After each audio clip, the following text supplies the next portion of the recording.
sorti du sentier battu, ordinaire imposé, dit des paroles profondes, insaisissables aux non-initiés. Les regarder se creuser la tête cherchant à cerner ce qui, en peu de mots dits, éveille la curiosité.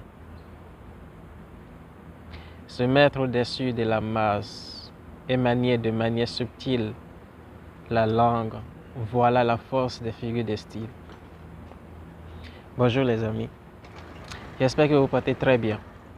De mon côté, ça va, je rends grâce. Nous avons parlé précédemment des types de tests. Nous avons développé ce que nous avons développé par rapport au type de test et nous avons terminé ce chapitre. Maintenant, nous allons parler des figures de style. D'abord, quand on parle de figures de style, qu'est-ce que c'est?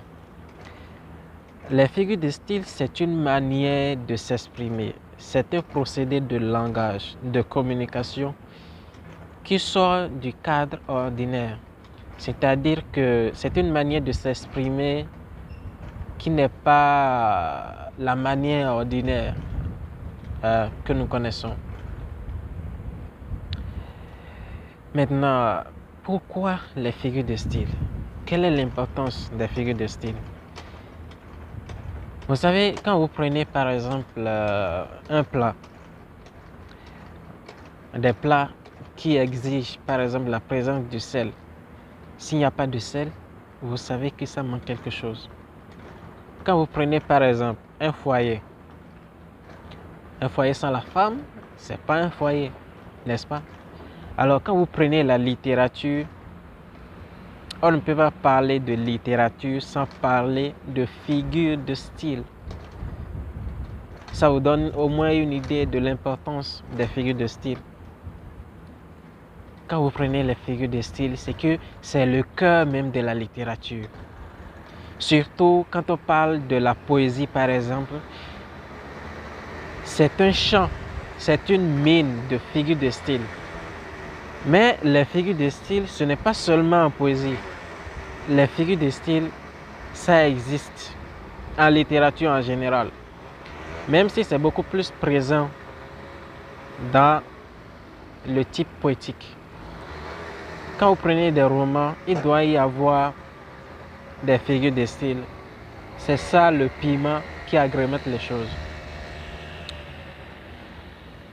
Les figures de style, ça permet de transmettre des messages codés. Ce n'est pas donné à tout le monde de comprendre les figures de style. On dit très peu de choses pour signifier beaucoup. C'est-à-dire vous utilisez très peu de mots pour signifier beaucoup. Je veux la main de votre fille. Et c'est fini. Très peu de mots, mais ça signifie beaucoup de choses. Il nous a quittés. Très peu de mots, mais pour signifier beaucoup de choses.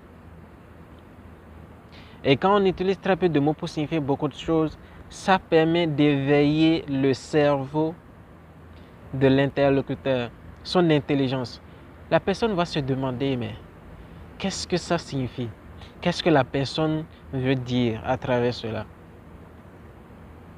Les différents types de figures de style comme l'anaphore, la métaphore, la métonymie, la litote, l'euphémisme, l'hyperbole et tout un tas de figures de style. Dans les jours à venir, on aura le temps de développer tout cela. Mais ce que je veux que vous compreniez, c'est que les figures de style sont vraiment très importantes. Et il est très important de les maîtriser. Ça fait toute la différence. Dans la communication, la personne qui fait usage des figures de style aura plus de clarté, plus de poids, plus de pouvoir de langage que la personne qui n'en fait pas usage. Si vous voulez charmer, si vous voulez vous élever, si vous voulez plaire, si vous voulez faire descendre des gens de leur piédestal, utilisez seulement des figures de style et vous allez voir l'effet. Donc, c'est ça, c'est très important. On aura le temps de développer les figures de style dans les jours à venir par la grâce de Dieu. J'ai fait cette vidéo pour ça. pour parler de l'importance. Il faut savoir d'abord l'importance de quelque chose avant de le faire. Donc, je vous souhaite une très bonne journée. On se dit à bientôt. Je suis Niesa Kibumayowa, votre écrivain que vous aimez très bien. Et votre écrivain, il vous aime aussi très bien. À la prochaine.